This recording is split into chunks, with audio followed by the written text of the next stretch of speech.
And we're back, and we just finished watching 2020's The 40-Year-Old Version, currently streaming on Netflix.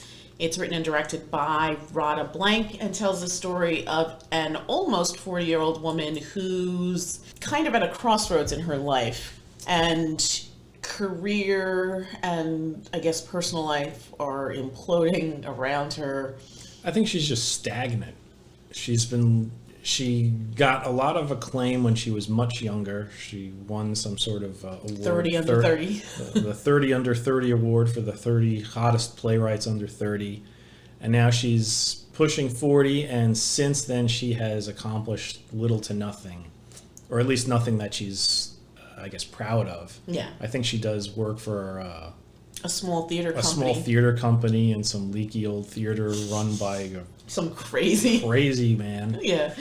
And I guess to make ends meet, she teaches a theater class at a high school with kids who are, I mean, they're all amusing, but they're not the brightest. I mean, they're high school kids. Yeah. Everything revolves around genitals. Yeah. You remember what it was like to be in high school? Absolutely. They're the height of hilarity, and they're the only thing you're thinking with at the time. You know? Yeah, I mean, well written script. I think very well written scripts, and in parts kind of heartbreaking and sad, but I think at the end uplifting because I think she finds her stride. I think in the end, yeah, she decides, I guess, to not be so afraid. Yeah, not to be so afraid. Maybe I'm guessing a part of it all had to do with the fact that she was dealing with the mother's death. She was dealing with her mom's death. Or actually not dealing with it. Yeah, exactly, not dealing with it. Her brother was constantly throughout the movie trying to call her to come to the house to help clean it out, and she just kept putting it off, ignoring it, and I guess trying to get her play made. She wrote a play that she had a specific vision for, and I think she's facing the sort of thing that all artists face, or all artists I imagine would face, in that sometimes if you want to get your thing done, you're gonna have to sell out a little. It kind of reminded me a bit of Extras. Oh yeah. The Ricky Gervais series. The Ricky Gervais series, where he had this idea for a brilliant television show that was going to be smart and funny, and then it got turned into some catchphrase laced, just garbage, base humor that he was ashamed of, but it gave him the fame. It gave him the fame that he always dreamed of. Yeah. Whereas in this, we don't really get to that point. She does eventually get her play made, but she has to make a lot of compromises, and it's not what she wants. Yeah. And also, in the same time, she's also, I guess, dabbling in this idea that maybe I can do what I loved doing in high school and become a rap artist. Yes. Which leads to some very amusing parts. Yeah. And also kind of, I guess reawakening. Reawakening for her. Yeah. That part of the story I thought was handled really well. Like I was when we were watching the film, I was telling you, I really hoped she had delved into the rap part and then gone back to the playwriting, because I think that would have, because then she could have called the shots, because I think that was her problem with the way her play was being produced, that she had to make all these concessions and all these sacrifices and all these compromises that she really didn't want to. And that end scene at the premiere was really crazy. And I get the impression that that's honestly where her passion lay. Not really writing crappy plays or piece of shit plays, as she says. Doing things her own way. Mm-hmm. And I mean, I've drawn things and whatnot, and I feel a sense of accomplishment when I get something done, and I understand what that feels like, and it feels good, especially when it receives like accolades, and she was receiving accolades up until that that part in the movie, which I won't talk about. But yeah, overall, I thought I did enjoy this movie. There were parts that I felt it could have picked up the pace a bit. I mean, it's a 2-hour movie, and I gotta admit, it kind of felt like a 2-hour movie. I don't know. I didn't have that reaction to it. I felt my only disappointment was that I wish she had gone down a different road in order to get to that end. But life isn't, I think you said this once in a previous review, it isn't silly, really sharp writing and silly quips or stuff like that. So sometimes life is messy and it's unpredictable, and sometimes it's just bland. And I think that, not here, but I think the fact that her trajectory went a certain way is probably, it's coming from a place she herself is living, right? So obviously you write what you know, and I think that definitely translated in the piece itself. I actually enjoyed it. I was really into it. I'm not saying I didn't enjoy it. No. I did enjoy the whole thing. I just felt like certain things could have been trimmed. I kind of don't know why. I mean, the kids, her class, they were entertaining, but I don't feel like they really added much to the actual story. And then there's like that part that towards the end where it's almost like there was a subplot in that subplot that didn't exist that suddenly existed, right? And it was just sort of like, to me, it felt like it was just used to get one of the characters back into the fold.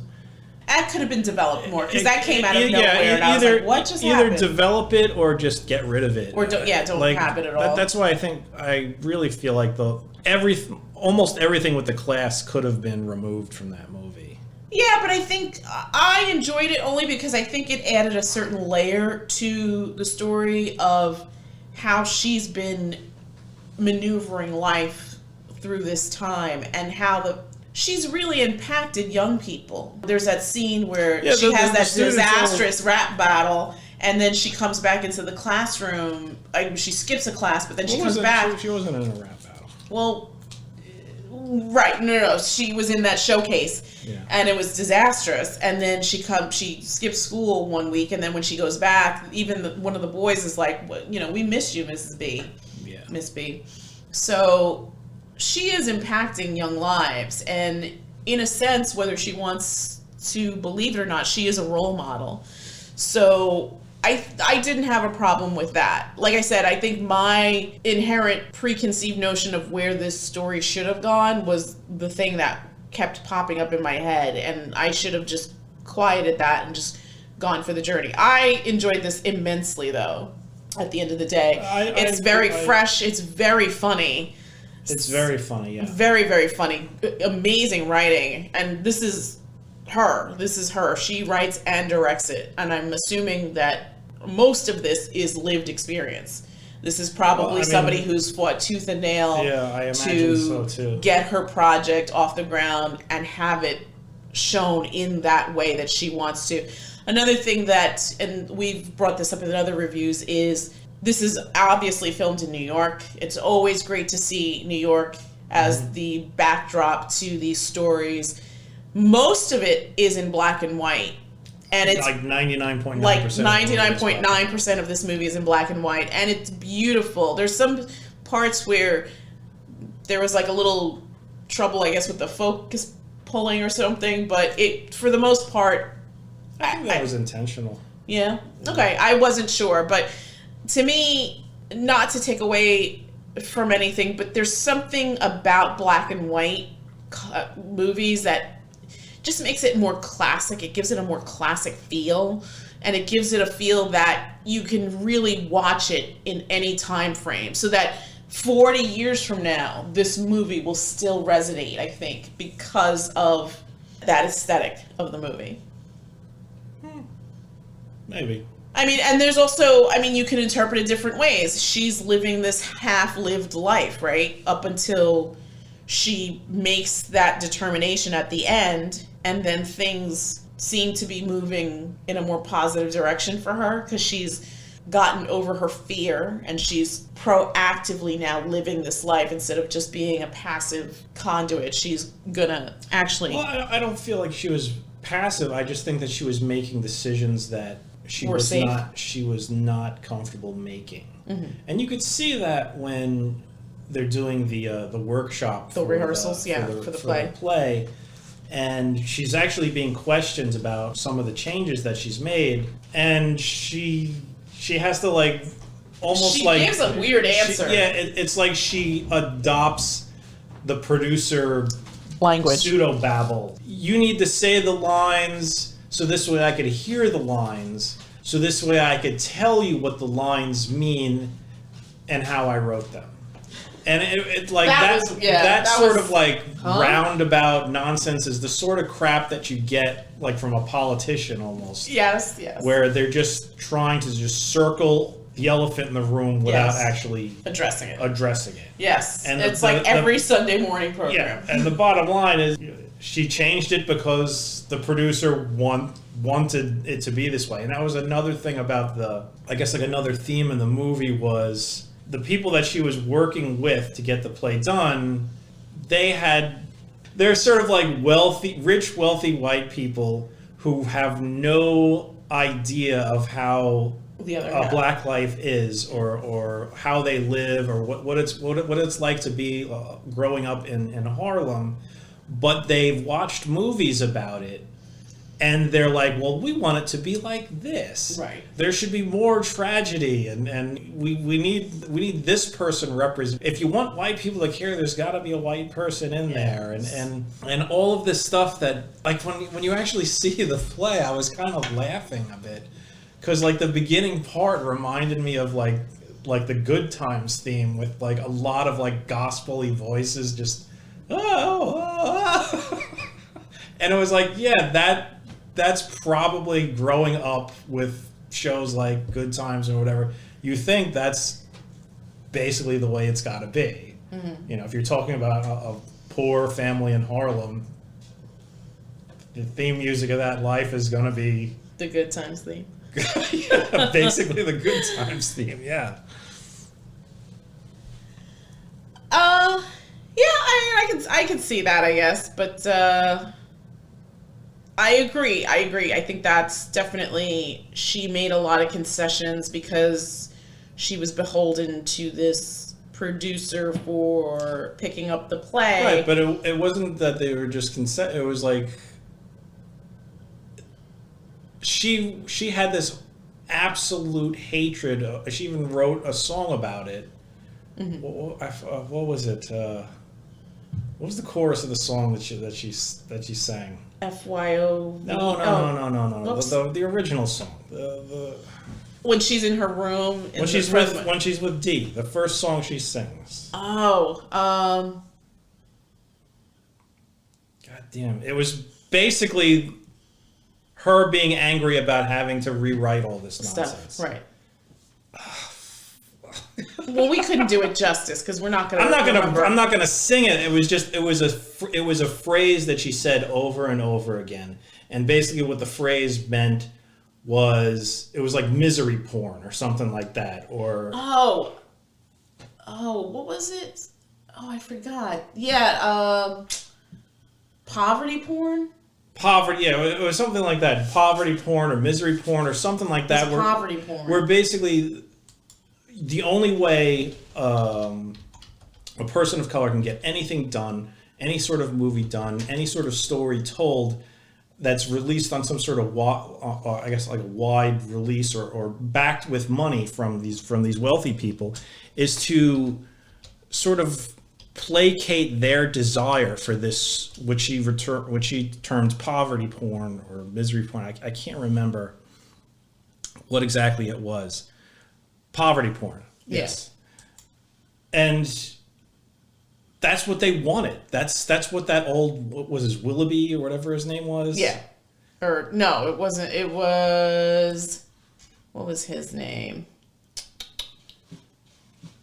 Jay Whitman. Whitman. That's what Whitman wanted. Yeah.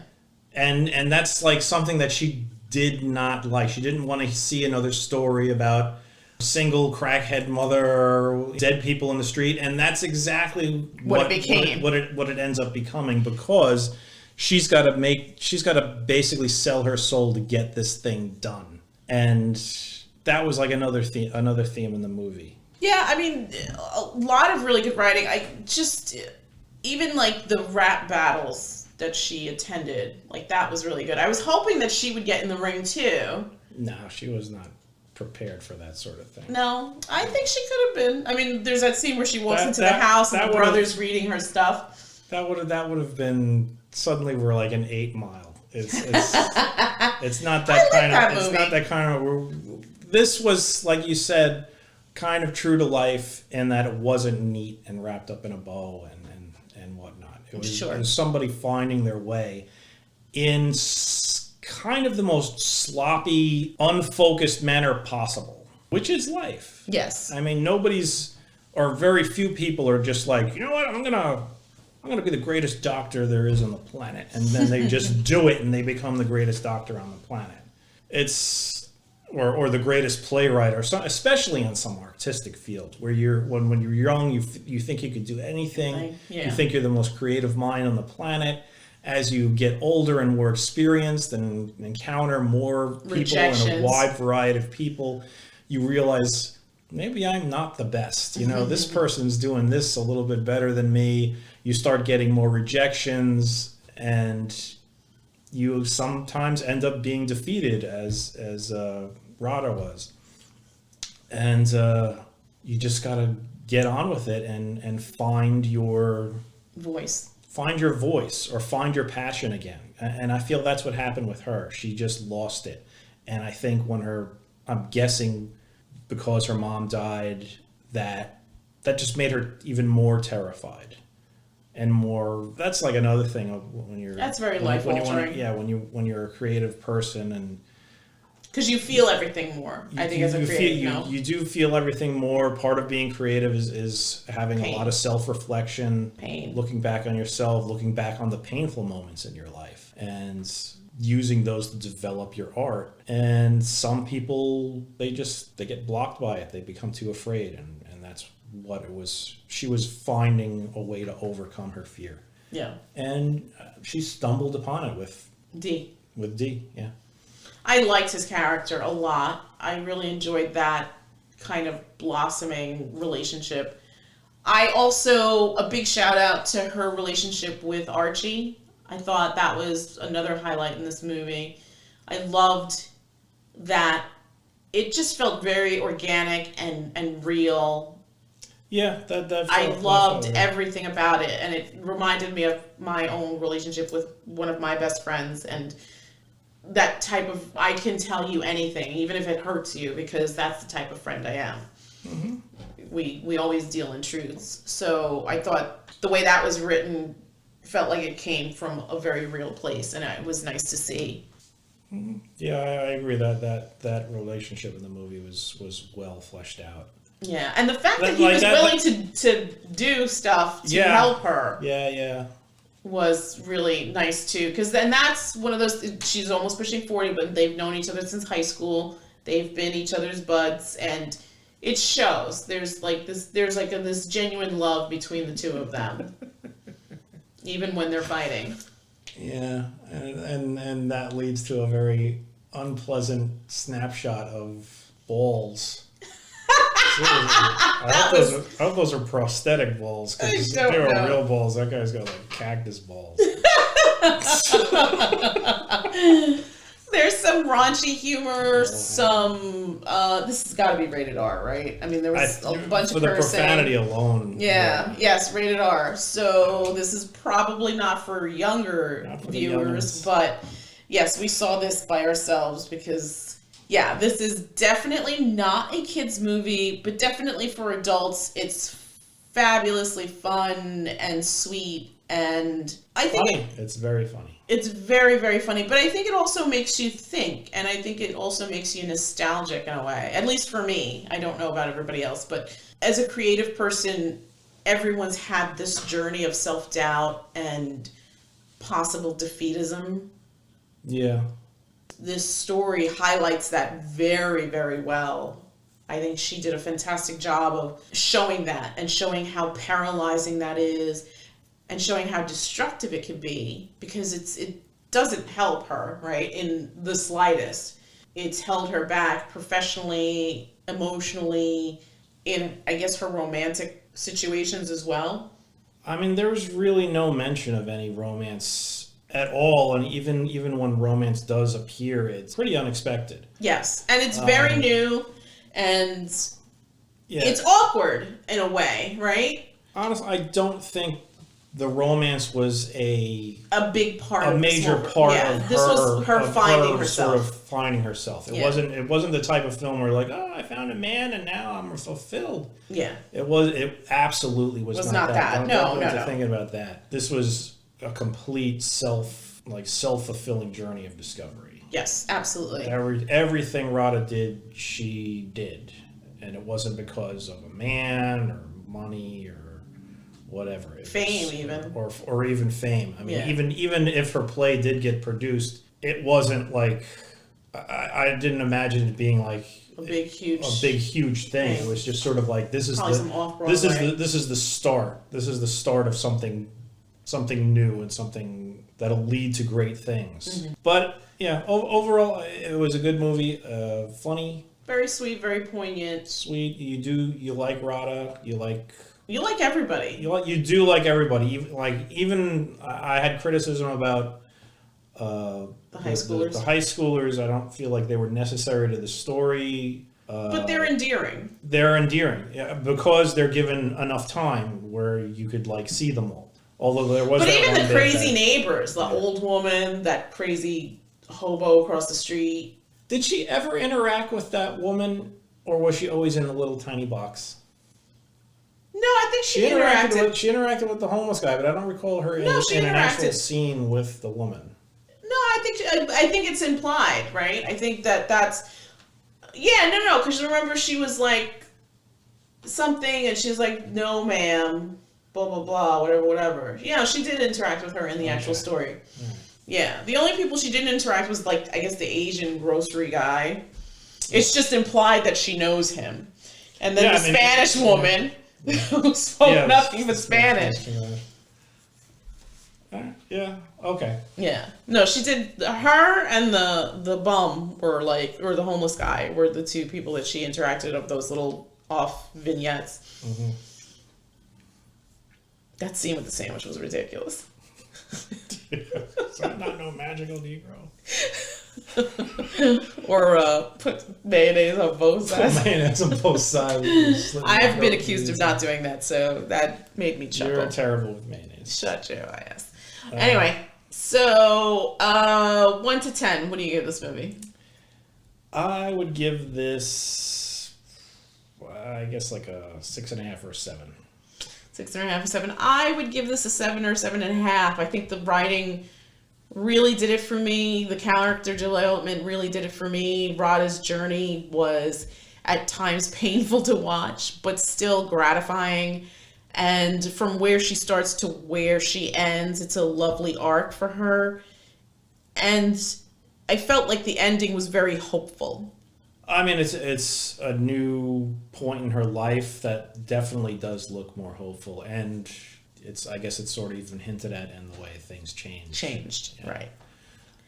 She's definitely got a lot more passion about what she wants to do. It's not she's just not forcing her way through something. And it feels like she's finally let go of her fear. I think going to the mother's house and dealing with that business, fighting with Archie, really, I think, opened up wounds for her. Mm-hmm. Even fighting with Dee. Yeah. I think all of those things really made her have to sit in it and really introspect about where she wanted to be and where she wanted to go. Mm-hmm. And there's nothing wrong with that. And again, life doesn't end at 40. I hope not. It doesn't, and it doesn't have to. And I think that was another nice thing, a message about this movie, whereas I think it's stressed sometimes that you sort of have to figure out your path, but sometimes your path is beyond this fog, and if you can make it through, there's probably more there. And there was more to Radha than met the eye. And I think that she finally let go of that fear and embraced it. And I think that also to tie it in with the scene with the brother, where he said, where she lamented, like she thought that her mother's life was mislived, and he was like, no, we were our mother's greatest creations. Yeah. The mother sounds like she lived a full and happy life. Yeah. Okay, well, that's it from us. 2 recommendations, obviously. Yes. Recommend this movie. Absolutely. If you haven't seen it, check out 2020's The 40-Year-Old Version, written and directed by the amazingly talented Radha Blank, currently streaming on Netflix. 2 hours, 3 minutes with an R rating. And it stars her, too. And it stars her. She is Rodimus Prime. Rodimus Prime. I was really hoping for more Raph, because I was like, just that name alone. God damn it. There were some, she was, you see her like workshopping some songs. Like, what was some beats. It was great. White man with a black woman's butt. But, I loved it. And then, yes, please stay to the end credits. Yeah, because, watch the credits. She does a live performance of it, and it is magnificent. So that's it from us, and we will bid you all good night. Good night. Good night.